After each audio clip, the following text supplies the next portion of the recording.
Hi, Seth. Hey, Brandon, how you doing? Good. How are you? Good. Happy Labor Day. Yeah, you too. Yeah. Did It's you plan that speech? did I plan that speech? I'm excited about having a day off and Yeah. getting to relax and stuff. That's always nice. I was hoping somewhere there's a note card that says Happy Labor Day. Make sure to say those. I did, Somewhere on it's your funny. boat. I did go make a note about stuff so I could remember stuff from this movie and not forget notes. But I Yeah. did write in there, say Happy Labor Day. It's funny, when we first started this, you wanted to make notes, and I've done it each time, but Good. you didn't do it on Isle of Dogs or Royal Tenenbaums. Well, I didn't do it on Isle of Dogs because I didn't know if you were going to be on it or not, and I just thought I'll just ramble about stuff.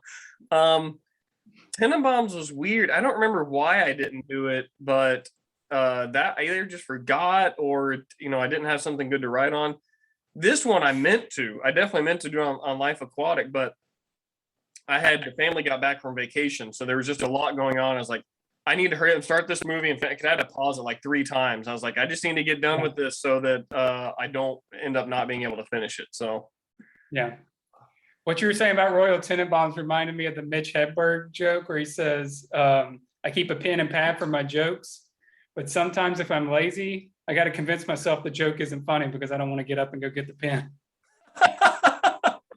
that's pretty good. I'm not a big stand-up comedy guy, but Mitch Hedberg seems like he's got some of the few things that are actually funny in stand-up comedy of the last 20 years. I love him.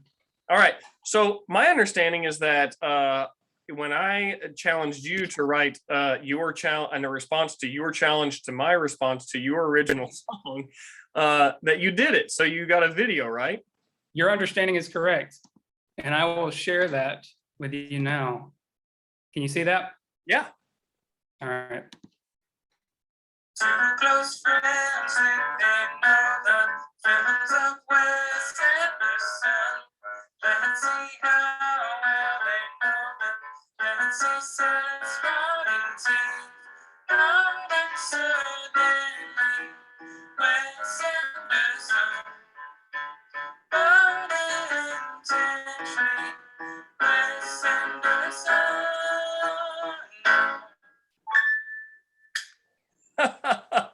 That's great. And that's the thing for this week. I really like that. Thank you. We were going to do that live, but we found out that the music room didn't have a good enough Wi-Fi signal. Yeah. I'm glad you went and recorded it and played that instead, because that might have been really herky-jerky. It's funny that's on piano, because just this morning I saw that Ben Folds is touring and he's playing here in Madison in just a couple weeks. Oh, wow. I considered getting tickets, but I don't know. I still think it might make me uncomfortable enough to not be worth like $50 or whatever it is with Ticketmaster fees. So Yeah. I don't know. Plus, I don't know what songs he's playing. So anyway, all right. So good song. So I'll try to at least match, if not try to top that for next week. I don't know if I can or not. So Well, you can get the synthesizer out, right? Oh yeah, and I can run it through an amp. Yeah, I could do I need to do that. It's a good idea. Well, we've also opened up the possibility that you can record it pre-hand now. That's true. I could just record it in advance and then play it and do a cop out like you did. So this week we're talking about so now that you're smiling, I don't know if you heard the lyrics, but one of the lyrics says, "And now we see Seth's rotting teeth." So, I didn't hear that. Okay, I couldn't catch quite all the words. Tell us the words that you had in that song. Two close friends think they know the films of Wes Anderson. Let's see how well they know them and see Seth's rotting teeth. Not accidentally Wes Anderson, but intentionally Wes Anderson. That's pretty good. I like that. So now we're talking about Life Aquatic. Mm-hmm. The Life Aquatic with Steve Zissou. Life Aquatic with Steve Zissou. This film was a flop, actually. It didn't perform as well as Royal Tenenbaums. And it got pretty bad reviews too, or mixed reviews when it initially came out. Man, okay, so let's get into more details of that toward the end, but that's so weird to me because for lots of reasons. But Well, it's okay. We can almost normally we end with this stuff, but let's start with this stuff. So let's start with subjective, then move to like larger sample size, sort of more objective stuff. So on your scale of 1 to 10, what number would you give it? And in your sort of Wes Anderson rankings list, where would you place it in his hierarchy? Well, see, this is hard because I want to start with the objective in order to justify my opinions. All right, give us the stuff that you researched. Okay, so again, this was a flop. It made about, I think, 54 million. And then I think Royal Tenenbaums made about, I can't remember what Royal Tenenbaums made, but, or maybe it was 24 million and Royal Tenenbaums made 54 million. I can't remember. But it was considered a flop. And then on Rotten Tomatoes, it has, so Royal Tenenbaums had a Rotten Tomatoes score from critics of 90%. And Life Aquatic has 56%. So a pretty drastic change.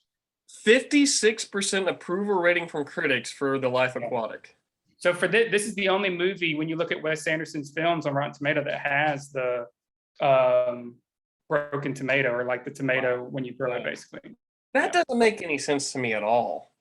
Well, the critics, or let's say the audience view for, and this is what's really interesting, audience for Rushmore is 91%. Audience for Royal Tenenbaum is 89%.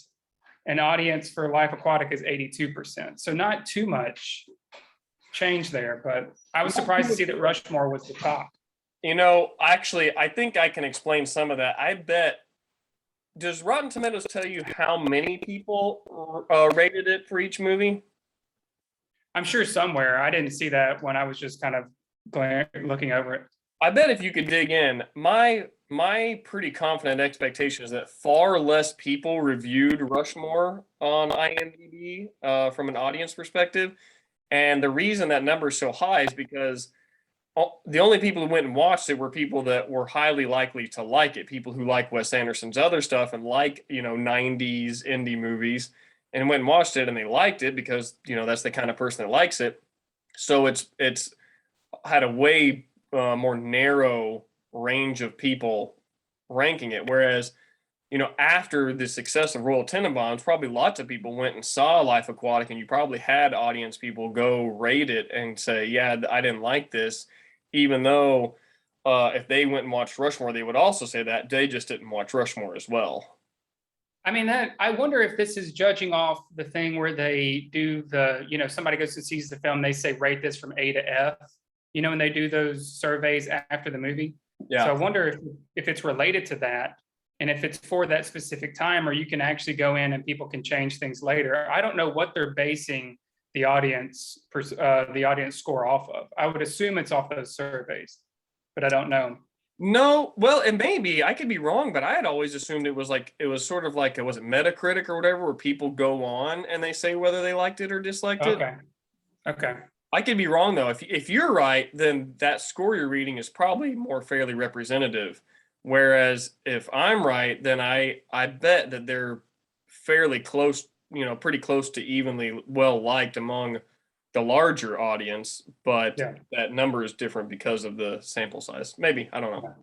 Well, Wikipedia does say that this eventually became a cult following, or there was a cult following that grew for the film, and then critics actually kind of changed their perception of it and are now viewing it more favorably. But initially, it was, I wonder if there's a way on Rotten Tomatoes to sort critics' ratings by time. Like if there probably aren't many critical ratings or reviews of Life Aquatic in, say, the last 10 years. But if there were, I'd be interested to find out what that number is. Yeah, and this again brings up, the whole, I don't know how long we need to talk about Rotten Tomatoes, but I just wonder, like, how can you, what is this, how are we viewing this? Is this just things that came out as soon as the film came out, or can people adjust things? Can critics view it later? I have no idea. I would assume for the critics, that's specifically for when the film came out. And then, as we're saying, audience scores, or maybe could be, that fluctuates as far as, the time that you can put that in, or the date that you can put that in. I don't know. Yeah. But anyway, I say that to begin with, because were you going to say something? I'm going to roll right through. No, keep going. Yeah. Okay. I say that to say is that this film, I don't know if I can come up with a score of 1 to 10 yet. As we talk, I may adjust that, but it's very polarizing, I feel like. And I'll give my reasons for that. internally. Yeah, I mean, I would think like from an audience perspective, it's very polarizing. Okay. And so my reasons for that, I think, is that you look at Royal Tenenbaums and there's some kind of silliness in there, but it's grounded in this realness of this family that's falling apart but trying to get back together. Here, it seems like there's no grounded in realness. It's just, there's more absurdity than there is, reality. Yeah. And so I could see, for people who aren't familiar, basically you've only had Bottle Rocket, Rushmore, and Royal Tenenbaums to get familiar with Wes Anderson. And really not many people, I think Bottle Rocket made 400,000. So not that many people are familiar with Bottle Rocket to begin with. So you just have 2 films to acclimate to Wes Anderson's style. And then comes what, Life Aquatic, where there's silly hats, there's, silly uniforms, silly shoes, creatures who are animated, stop motion animated. Yeah. And then this, for me personally, I feel like the first half of the film is a little disconnected. You're introducing everybody, but there's no real flow to it. So scenes are just kind of, happening, and it seems a little disconnected, as I said. And then once the pirates take over, I think that's where the real steam and where the movie gets its steam and it starts to pick up, and then you're kind of in it once you see that. But prior to that, with all the introductions, it just seems all so random. Huh. Okay. I wouldn't have thought to say those kind of things, but that could be true. Well, the early part of all the stuff you said, yeah, with it being quirky and the stop motion animation creatures, yeah, that definitely. I didn't notice the disjointed aspect of the first half of the film, but that could be. It just feels like little vignettes. There's like, you're introducing Ned, and there's a little vignette for that. You're introducing Jane, and there's a little vignette for that. Then you're trying to like get used to the boat and all the crew. And actually, literally, there's the vignette for how they introduce the boat. So that, if you think about watching a movie, how you have the premiere of the film, and then you're getting to know Ned, and then all of a sudden, right in the middle of this, you have this introduction of the ship. It doesn't seem to flow. I love the scene, but it doesn't seem to flow very well. It's weird because man, speaking from a subjective perspective, there's so many similarities between Royal Tenenbaums and this one. And, that whole vignette of them introducing the boat and the different rooms and what they do and the staff and the crew is a lot like the introduction of the characters in Royal Tenenbaums. And I guess I thought it kind of flowed fairly well because the introduction of Ned and the other people happens in this sort of theme, this preparatory time of, we're going to do this big mission to find this jaguar shark, but we got to get all our ducks in a row first. So this is during that getting our ducks in a row and figuring out financing and getting this fixed and, all that kind of stuff. Yeah. So I also, there's an aspect of, I guess, from my subjective personal experience where I say, I think this is as good of a film as Royal Tenenbaums. And I see not only a lot of similarities, but I was able to appreciate this one right off the outset. Whereas I said last week, it took me a while to figure out what the heck was going on in Royal Tenenbaums. In fact, I think I remember, and I wanted to make sure I was right about this. I think I remember seeing a preview for Life Aquatic where they show a clip of Bill Murray in the wetsuit and he's explaining the music that they piped in, which, by the way, I love the line, supposedly Jacques Cousteau and his cronies, like he's some kind of like evil villain or something.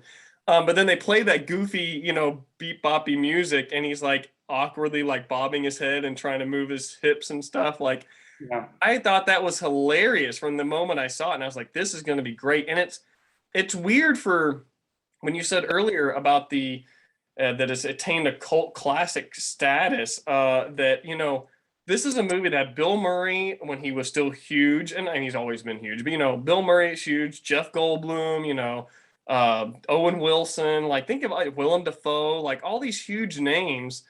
And it was a fairly big budget movie. You would think, it's weird that got a cult classic status when it wasn't really like an indie film, Yeah, because Bill Murray had just won, I think while they were filming, Bill Murray won the Golden Globe for Lost in Translation. So his career was on the up, but It just didn't do well when it first came out Yeah. and didn't make a lot of money, and it didn't please audience, or it didn't please the critics apparently. Yeah. Okay, so you can't tell me that you have like some kind of specific, like if you gave on a scale of 1 to 10 or anything? Man, it's weird. See, I'm hoping that as we're talking, mine will kind of adjust. Okay, well, Because I'll maybe you can think about it. Okay, what'd you say? I said, then I'll talk about it for a while and you can think about it and I'll persuade you Okay, about that. okay. Um, Seth Hecox presents intentionally Wes Anderson.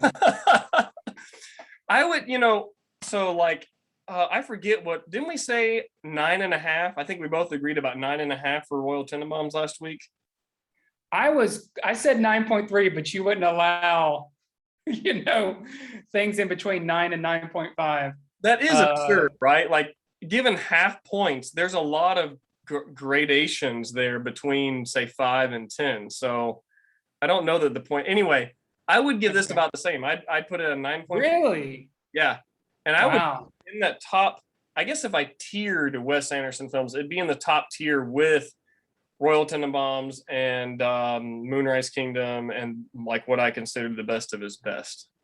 Man. See, I would say for me, it would be Bottle Rocket, Isle of Dogs, and then Life Aquatic would be my least favorite. This is your third least favorite Wes Anderson film? I think so. Let me look at what films he's done. And you have terrible.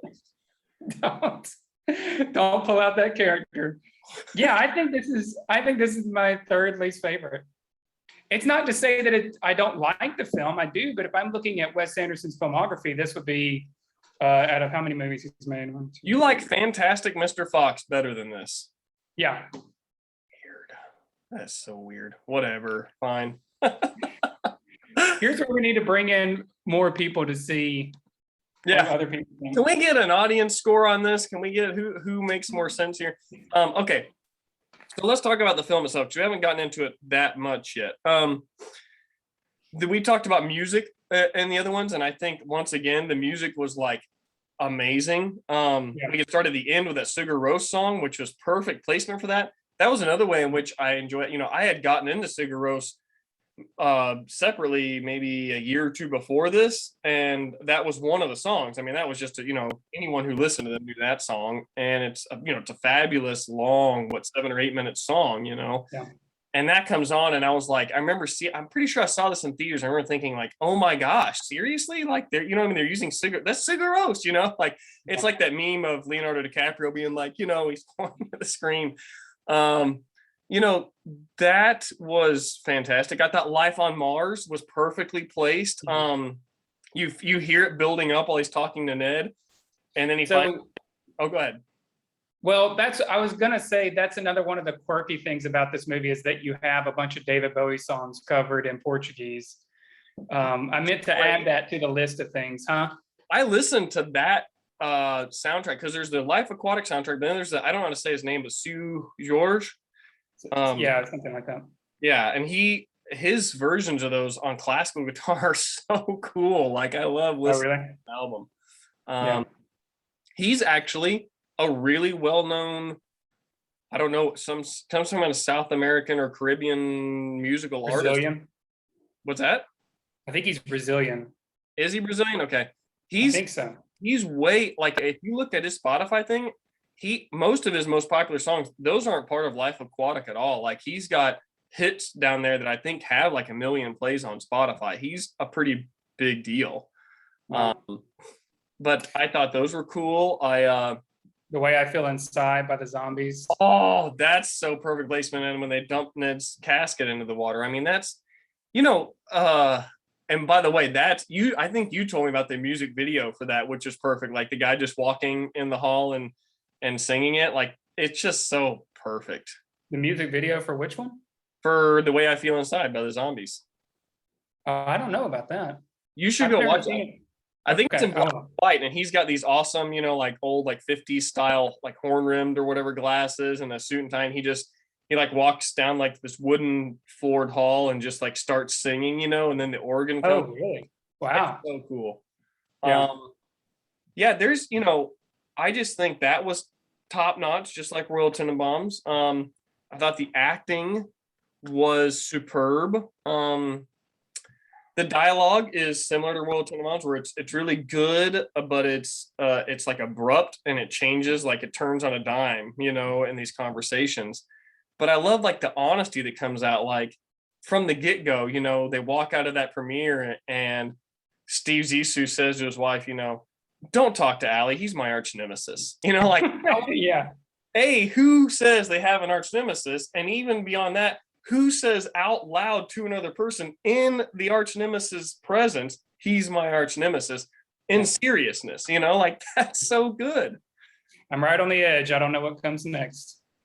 Also, I love when he's signing the thing and the guy has like, 20 of them and he keeps signing. He's like, what, how many you got here? He says, go away. There's some honesty. Yeah, he was just, in a lot of ways, maybe in the honesty, he's not like Royal Tenenbaum. There's a lot of ways as a father figure, he's just like Royal Tenenbaum. He's this sort of absent father figure who doesn't seem to want to be a dad, doesn't care, does his own thing, is absorbed in his own persona and life, but totally has a redemptive arc that sort of comes back to some kind of sensible thing at the end, right? Yeah, and I mean, that makes me think about, we've talked about diversity for each film. This one I think is a little less diverse, but pretty much each of Wes Anderson's film, the main character is a white male. Yeah. So, and I think even going further, his films looking into the future, which next will be Darjeeling Limited, and that I think all three of them, the three brothers are main characters in that, but pretty much every film he does is from the perspective of a white male. Yeah. Well, I do sometimes wonder about, like, if you're a white male writing and directing, that's the subjective experience that the most about, Yeah. So it kind of makes sense to write that as your main character. I mean, you wouldn't want him to write a role where like the main character is, say, a young Black gay woman, and he has no idea what life is like as a young Black gay woman, so maybe that's part of the thing. I don't know. Yeah, I don't either. I was thinking about Pixar and how they bring in, especially their last movie, Soul, or maybe the one before Soul, because the most recent one was the Italian one, but the one before that was Soul. And they actually, one of the stories was the limo driver, he was talking to Pete Docter, who's the director. Have you already heard this? Yeah, he's like, oh, you guys must be making a Black movie because I'm thinking of all these Black guys from the airport. Yeah. So Pete Docter, he did Inside Out, Soul, and then I don't know which other one he did. But for those cases, they're actually bringing, and Pixar has a lot of money to do this. They bring people in to where they can understand cultural things and learn from it, and put that into the new story they're telling. Wes Anderson probably doesn't have that kind of funding to do that. Probably. I don't know, or he may not even be interested in it. I don't know. Yeah, it's hard to say. I mean, the only notable one in this one, well, okay, so there's the guy on the crew on the boat that's, I guess he's a Sikh guy. He's got the head thing, but it's not a Muslim head thing. He shows up in Darjeeling Limited too. Oh. I assumed he was Indian, but yeah, it could be Sikh. Yeah, I don't know. Yeah, okay. So there's that guy. There's also the Black woman. I never understood that conversation. It's right at the beginning of the movie when he walks out of the thing. She must be like one of his affairs or something. Yeah, mistress. Yeah. Yeah, because like she's upset with him. She just wants to say hello, and then he goes in to kiss. She don't want to, and then what's Angelica Houston's character's name? Whatever his wife is. It just escaped me. I don't know. Yeah, but she's like, you really want to put me through this? So I started. Eleanor. I never realized it before. What? Eleanor, yeah.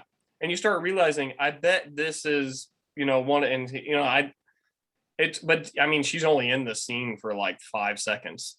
But yeah, everybody else is white, and of course Esteban is his best friend, and he's probably and then the guitar player is South American. So they're minor roles, of course, but they're in there.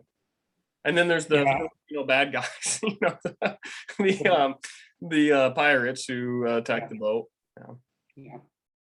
I will say, I want to say also my accidental sort of use of the term bad guys. Actually, I realized there's a really odd scene in the movie for a Wes Anderson film when it's like he does have a bad guy, and Jeff Goldblum's character and his crew, his cronies, are the bad guys, and it's when they break into the thing, and the character, like one of his henchmen, like grabs the printout sheet and is walking with it. It looks like something from like World War II films when they're showing Nazis or whatever. Everything's really clinical and clean and sterile and like, bleak and brooding. And so he like carries it and he's, gives him the report. And then it's a great acting job by Jeff Goldblum. Like, I'm so mad I could spit, Yeah.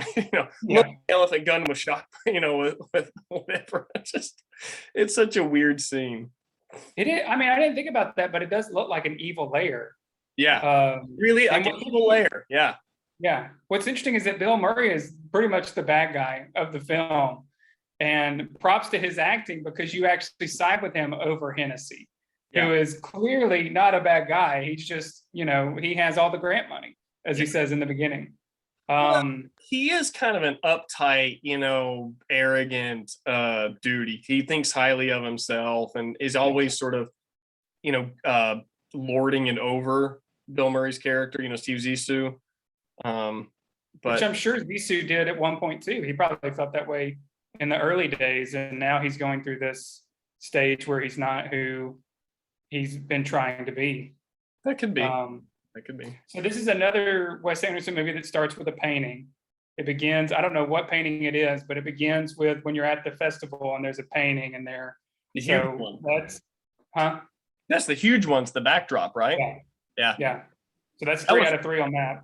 Really cool. Like that, I mean, I don't know if that's an actual painting that's that size. I don't know how you do something like that. That has to be a lifetime work or something. Yeah, I assume it's already at that theater probably where they filmed and everything. I don't think he made it. I'm just thinking like whatever, like Renaissance style or whatever, that is. Whoever made that, I can't imagine that was like a 1 or 2 year project. I mean, that had to be like one of those like crazy Sistine Chapel things where it's like, this is taking up this era of my life. Yeah. I mean, it's crazy when anything in Italy is that way. You look at any work of art and it's just there's so much detail in every little thing. Yeah. And I mean, they didn't have as many distractions as we have. So it could have been a little easier to probably knock that out in a 9 to 5 day. You know what I mean? So they had 9 to 5 days and they didn't have unions then. So it was like, we're going to pay you this money, work until you die getting this done.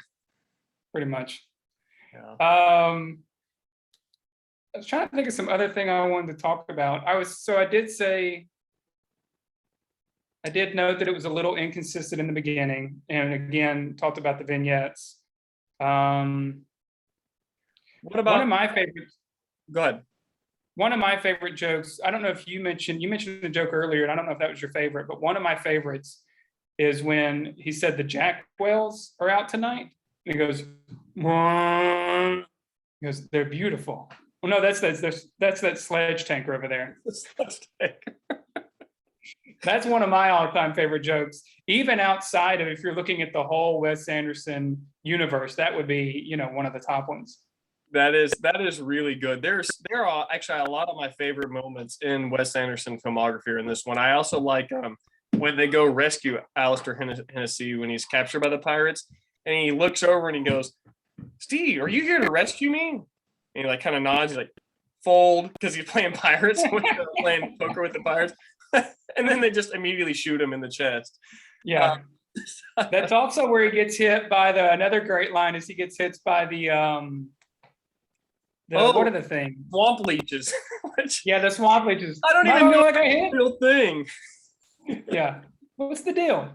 Another good line is when they're leaving the island, and I love how they film this, where they're on the boat getting away, and he sees the dog, which is named Cody, and he goes, "Oh, we left Cody. We got to go back." And no one else even acknowledges that he said it. Like no one responds. No one looks at him and acknowledges. It's just understood. Like no one's doing that. Yeah.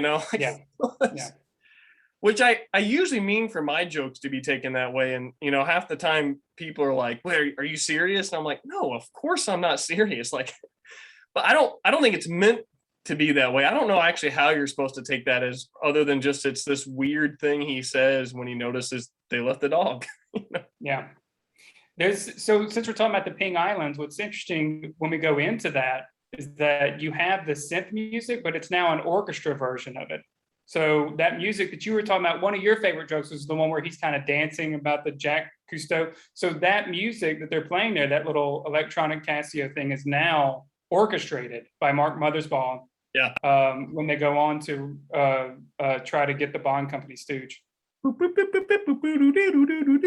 that's so cool when that happens. You get the violins like, and the trombones come in. It's so cool. I thought that was such a neat thing to do when they get on the island. And again, I mean, I really think like once the pirates come on, everything shifts for me. It's like you're really into the story now because you're beyond the introduction. You're beyond getting familiar with everybody. You're really in it. Which, talking about characters, what do you think about Jane's character arc, the reporter? Okay, so there's an interesting, I think there's a really clever dialogue thing that happens between her and Steve Zissou, because you know, she's always saying like effed up because she's trying not to use swear, she's trying to not use swear words to prepare for a baby being born. And Steve Zissou doesn't understand that. And then when she explains it, do you know, they never draw attention to it, but there's an exchange later when he catches them in the room together, Ned and Jane. And Steve Zissou says something like, that's effed up. So he adopts thing. And then she says the cuss word, you know, Yeah. And they sort of changed positions. I thought that was just really funny and clever and really sort of underhanded, you know? Yeah. What the F are you doing? Yeah. That is so, it's real. I think it's maybe this like little insight into like, she doesn't really want to do it, but she feels like she should to be a good mother. And he wants to do the right thing. So once he understands why she's doing it, he wants to sort of play by those rules and, you know, do what is the right thing for this forthcoming baby. I don't know. You bring up an interesting thing though, because I wonder if Jane is the inverse of Steve Zissou. She starts out professional, and then in the middle of the film, actually, when they're talking about to go rescue from the Ping Islands, he says, get this on the books. Eleanor has always been the brains behind Steve Zissou, and she doesn't have anything there. So did you get that? And she just kind of goes. So she eventually becomes lethargic and indifferent, and then at the end, you come back up and you realize that it's the cover of whoever she's writing for, whatever publication. So it's a weird, when I was thinking about her, I was thinking like, this is a weird character arc for her to come in professional and pregnant. And then she goes to this weird stage after the pirates come to where she doesn't care about anything. And she splits and she tells her editor that it's over. Right. She was the mistress in that relationship. And then she comes back up at some point and the article was written and it's now the cover. So yeah. It's an interesting thing, but it could be the opposite of Steve Zissou's. Yeah, that could be. I mean, her character arc is really really interesting. And again, well played. There's another great actor in the movie. That I forget the name? Kate Blanchett. Yeah. She's incredible, obviously, and world renowned. Her character is interesting and quirky for a lot of those reasons that we mentioned. You know, her interview with him initially, that's another funny part with the orca in the background, just like swimming upside down or whatever and nosing around. And then, you know, I was such a different person. And this came out Christmas Day, 2004. And I was such a different person then when I first saw it.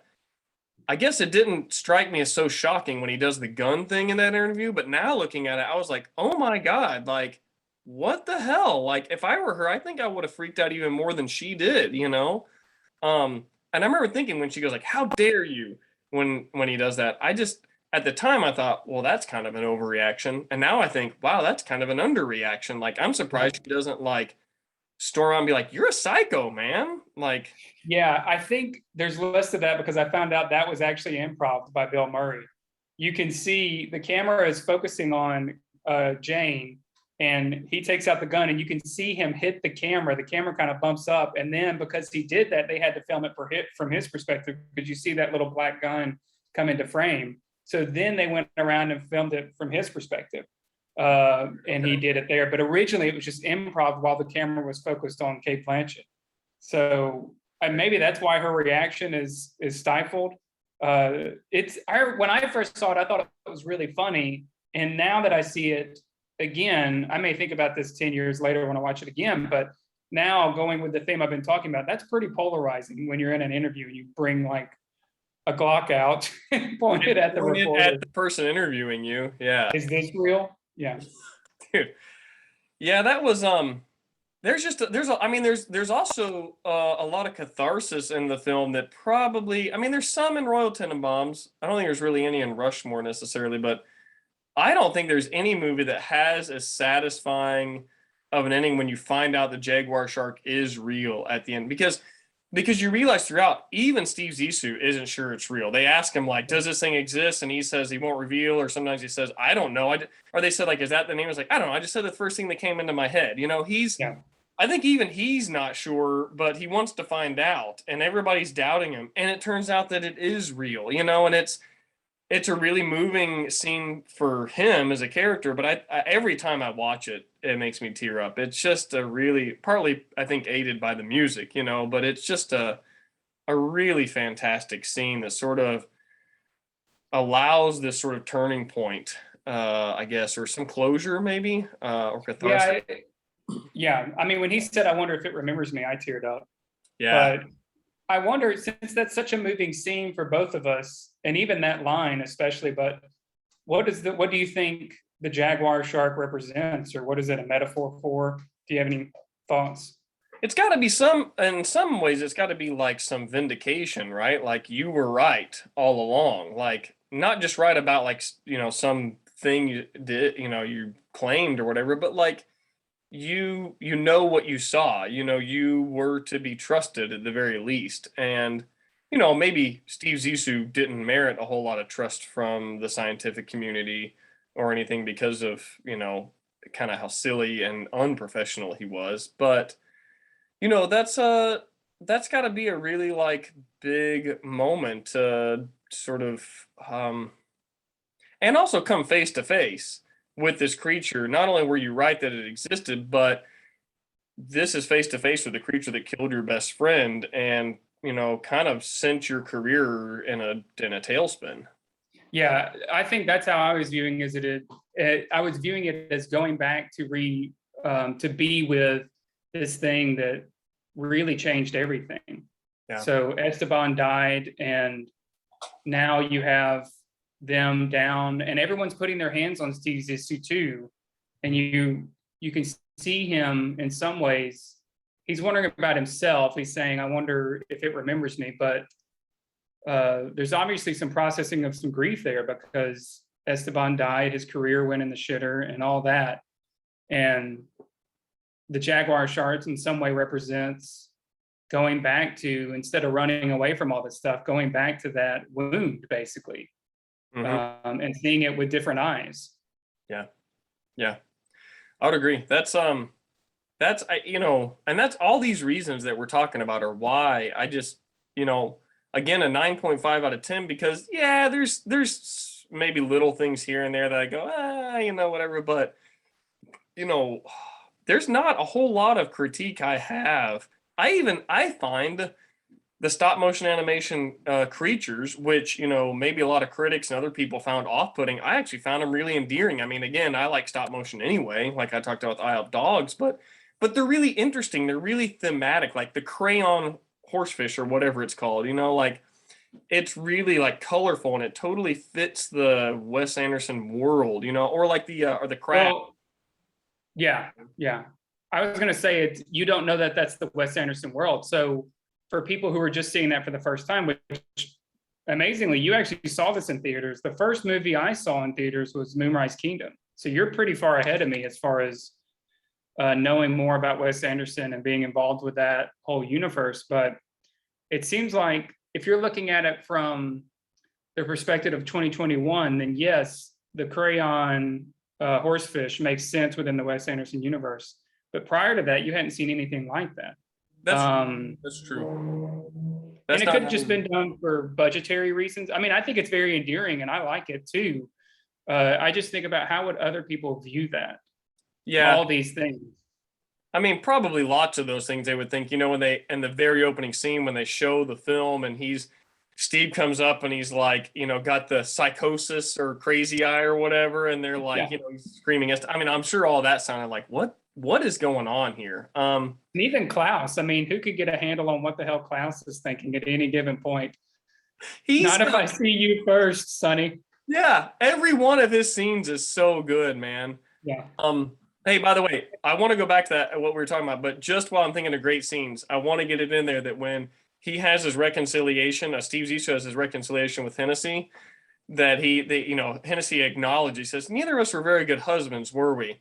And, Steve Zissou acknowledges that. And then Hennessy goes, well, I mean, I've got a little bit of shoe size. I'm part gay, which I think is a great line to say, like, I'm part gay. I don't even know what that means.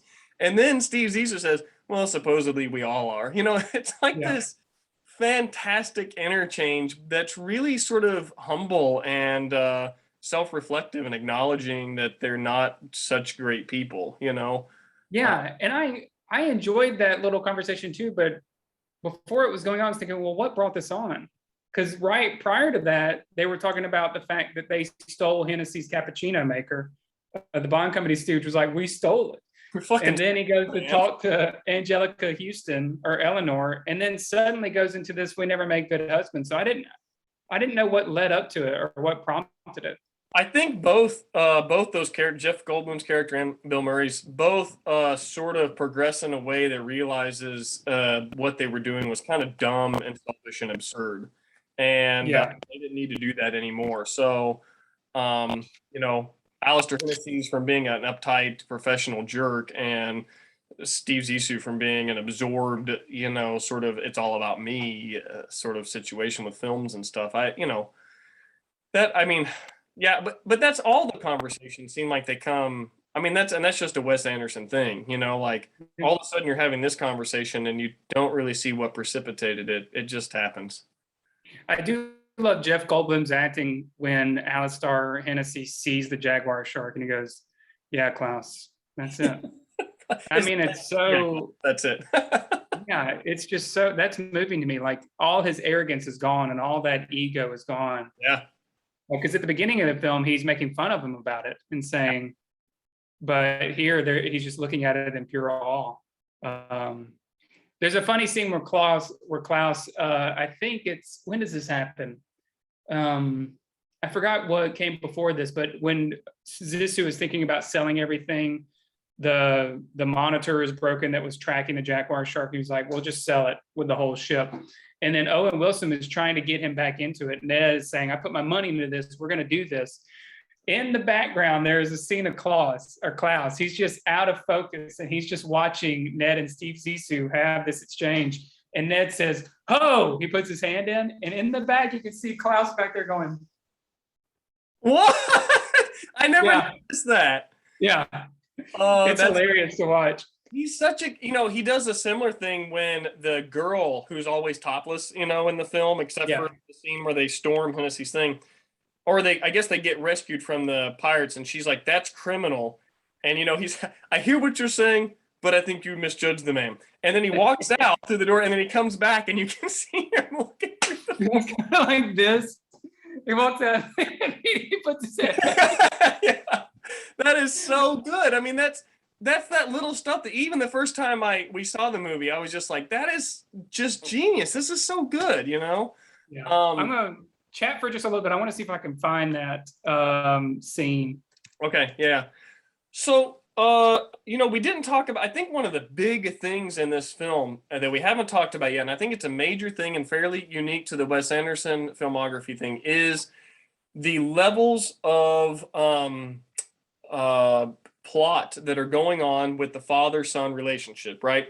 Yeah. So I think this is about as complex as Wes Anderson gets with plot dynamics, because you meet Ned Plimpton, and you're wondering who the heck he is and why he's there. And then he tells Steve Zissou, I think you're my father. I might be your son.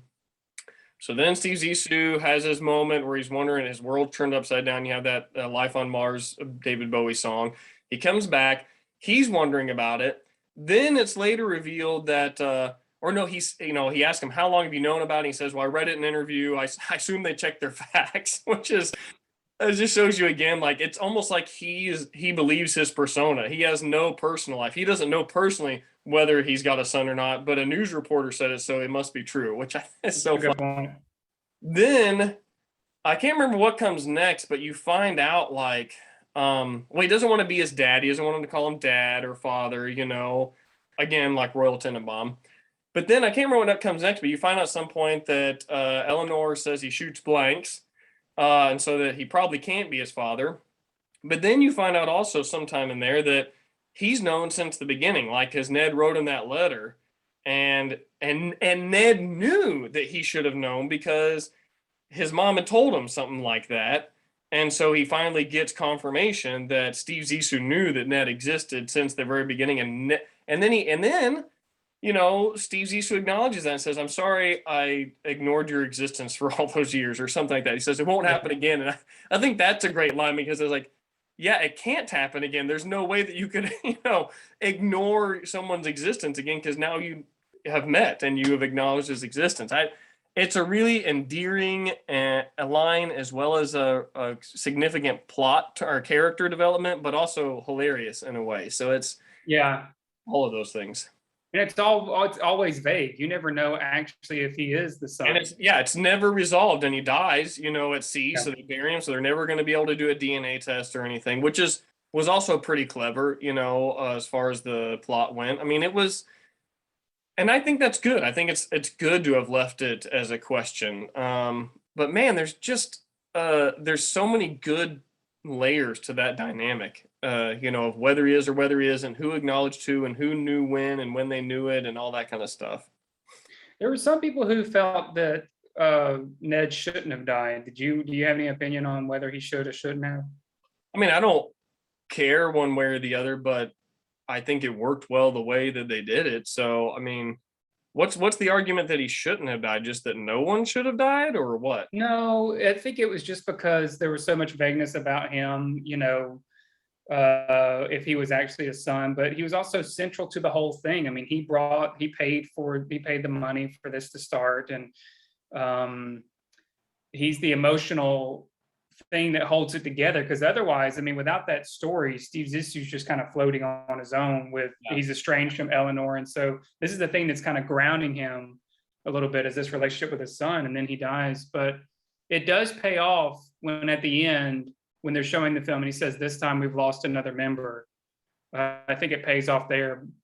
And they're both pointing out, to the horizon. Honestly, though, if you imagine a scene where he doesn't die, or a version of the movie where he doesn't die and he lives, I don't think it's any better. And in fact, I would guess that would be worse or less satisfying, I think. Yeah, I think so too. Plus, you wouldn't have the great Zombies song in there, so. Yeah, that's true. And I mean, just thinking about, like, you have to make certain sacrifices when you go on a journey, and that payoff at the end, just when he says, this one was my son, or we're saying we lost another one, and he pointed to the N on the flag. He said, this one was my son. Yeah. It's a great way of what was sacrificed to find the jaguar shark. Yeah. And that's kind of mythological in a way too. It's about, what do we sacrifice to find these deeper, truths.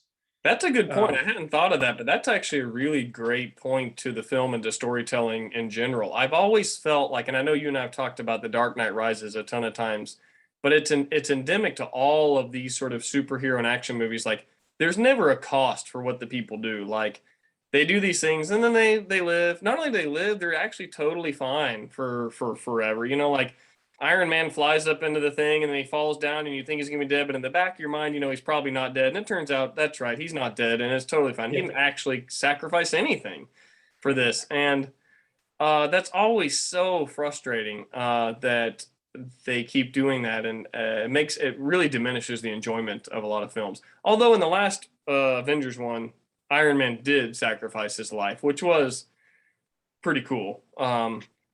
But I haven't seen any of them, but you and I do tend to have the idea that you have to sacrifice something, which may be why we like Prestige. yeah, Prestige, or honestly, there are lots of movies that do it. They're just not the superhero, highly polished action film type stuff. So, Yeah. all right, did you find that clip? No, I didn't. Oh, okay.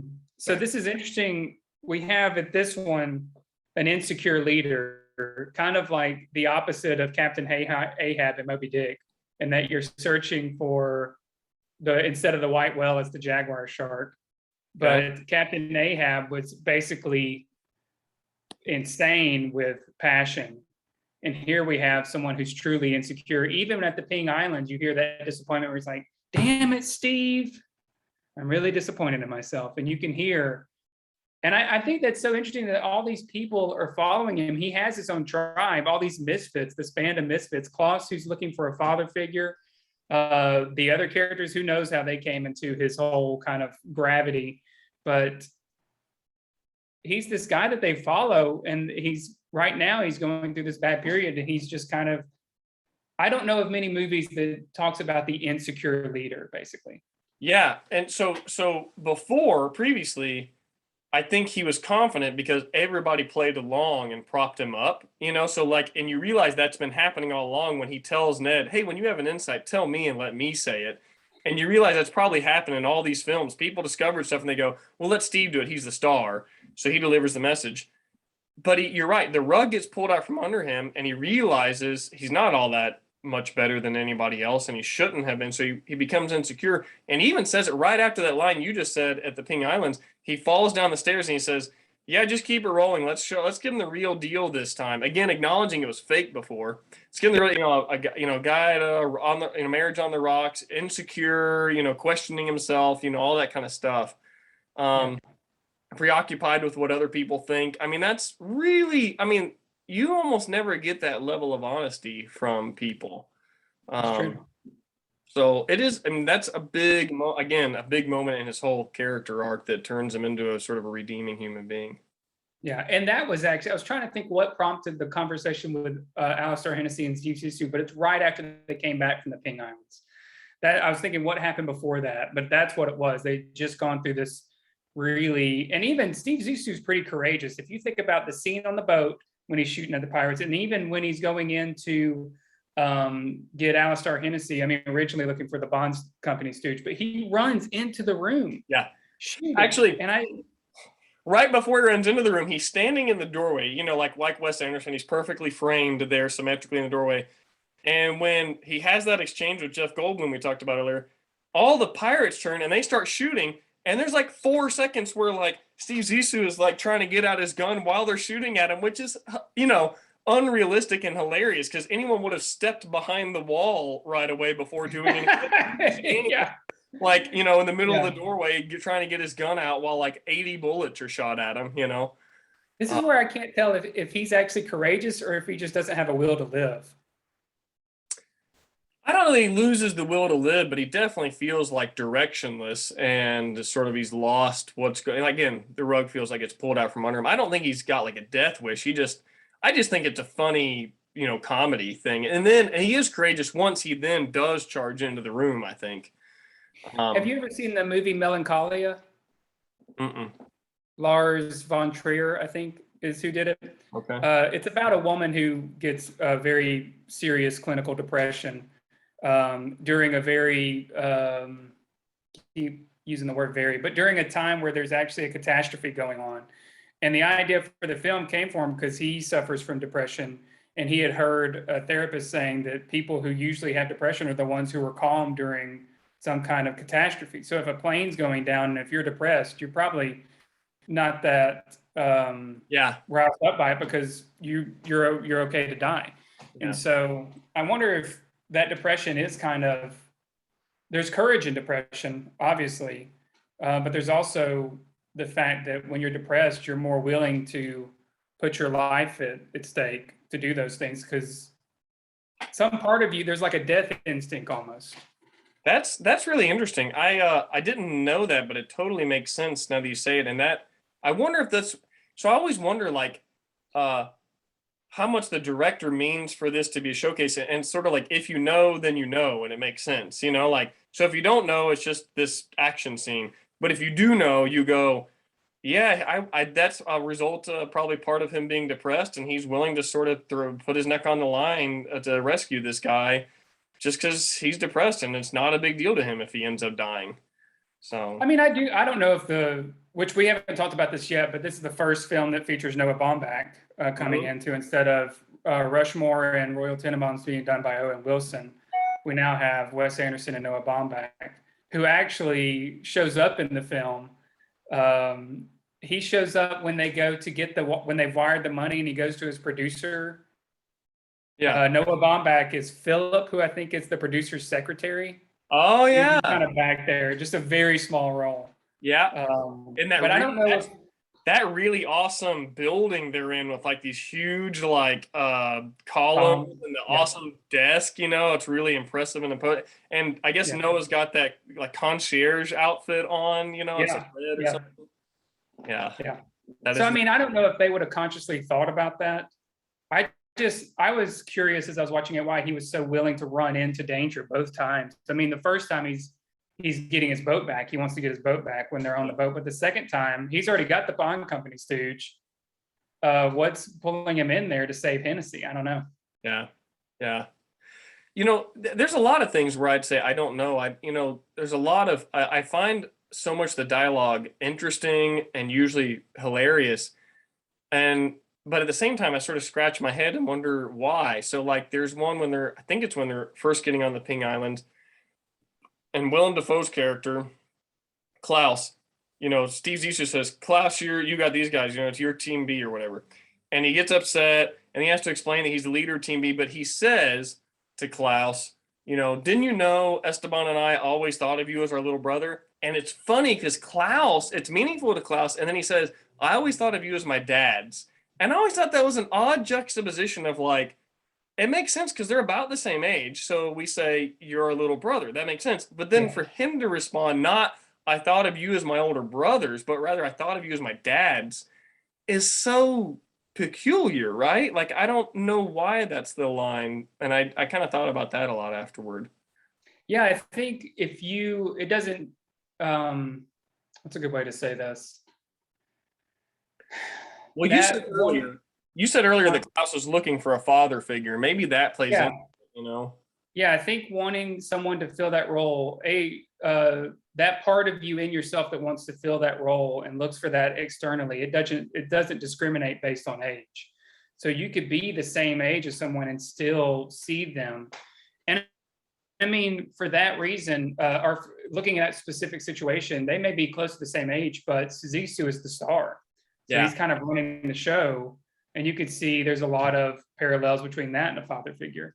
But if you're wounded in that particular area, the brain will unconsciously search for that in any kind of, external way to fulfill that.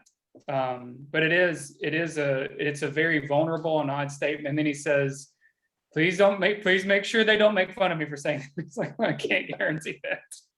I know that is, and what's funny too is that like Steve Zissou says, I can't guarantee that, when like the only way they would know is if Steve told them, because it's a private conversation, so like it could be, they weren't that far off though. Right? Like I don't know. I'm trying to think of what else I wanted to. Oh, so there's another scene. Did you catch this? I was talking about with Rushmore, where you see the camera is looking directly over the library card as he's walking.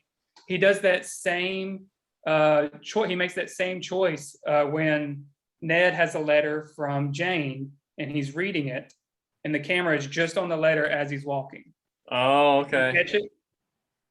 I didn't know. I didn't catch that. Yeah, but that's okay. Yeah. You have another opportunity too when we watch Darjeeling Limited. It comes up there too. I'm trying to get you to catch that because I think that's such a cool thing. And whenever I'm walking, looking at something, that's what I'm thinking about. Is that whenever I just see myself in a Wes Anderson film when I do that. I think that's pretty much, you already talked about Sigur, which was, I don't know, Icelandic, or I think aren't they from Iceland? Mm-hmm. Starlofur or whatever. I don't know how to pronounce the song. Yeah. One line I always find weird is right after Steve Zissou says, I wonder if it remembers me. Jane's character or Kate Blanchett's character says in 12 years he'll be 11 and a half. I thought that was weird too. Like, what Yeah. causes you to say?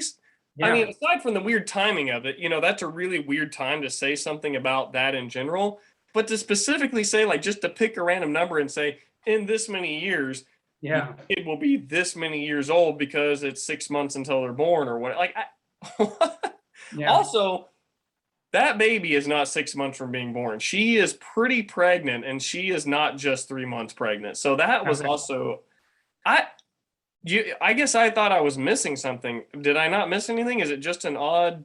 Yeah, I think it's just a weird line. It doesn't ruin the moment, but it gets pretty damn close to like, man, that's because I was in it once he says that, and then that kind of pulls you out. Like, why would she say that? Well, and then he says he like doesn't miss a beat. He says that was my favorite age. Yeah. And I guess at the time I wondered, is this about loss of innocence and sort of, he's had this fall from grace, and when he was purest, probably when we all were the most pure, was as children, and we didn't have all these other things going on, and we just cared about the things we cared about. And that was when he was really into sort of the life aquatic, so to speak, the whole just being fascinated by biology and aquatic animals. And that's when he was happiest. And now he sort of had this resolution to all the trauma of the recent past, and he's maybe freed to go back to that sort of childhood innocence again.